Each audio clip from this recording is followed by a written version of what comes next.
නෝනි අර ආලෝකේනෝ ආලෝක වඳිමු. කවුද ආලෝක? අර බලු පෙට්ටිය වඳිමු. කෝකෝ එන්නවනේ එන්නම්. වඳිමු. ඉස්සරහා ගෑණි වදින්න හදන්නේ. ඒකට කලින් වඳිමු නැත්තම් ඒකට පිඤ්ඤයි. වඳිමු.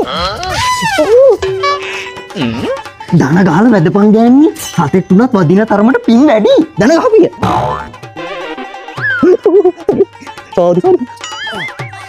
අනේ යන්තම් ඒ ආසාවත් ඉෂ්ට කරගත්තා. අපි ආලෝකට වැන්දයි කියලා දැනගත්තා නම් පල්ලෙහා ගෙදර උන් ඉරිසියාව පැලෙයි. මුද්ද වැඩේ හැටි කරේට. ඕකුන්ට දෙන්න බැරි වුණානේ. ඕකුන්ට පින් ඕනේ නෑ නෝනේ. ඒ පිනත් අපිටනේ.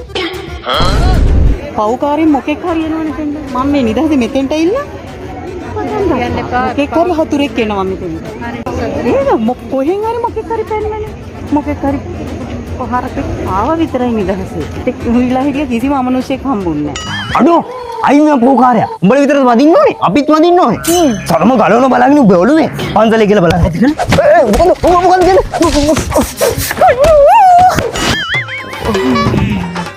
ඒ ගමන නම් හොඳට වැඳගත්ත නේද අපේ මහත්තයා? හොඳට වැඳගත්තා. හොඳ වෙලාවට පිටිපස්සෙන් ඇම්බුලන්ස් එකක් ආවේ.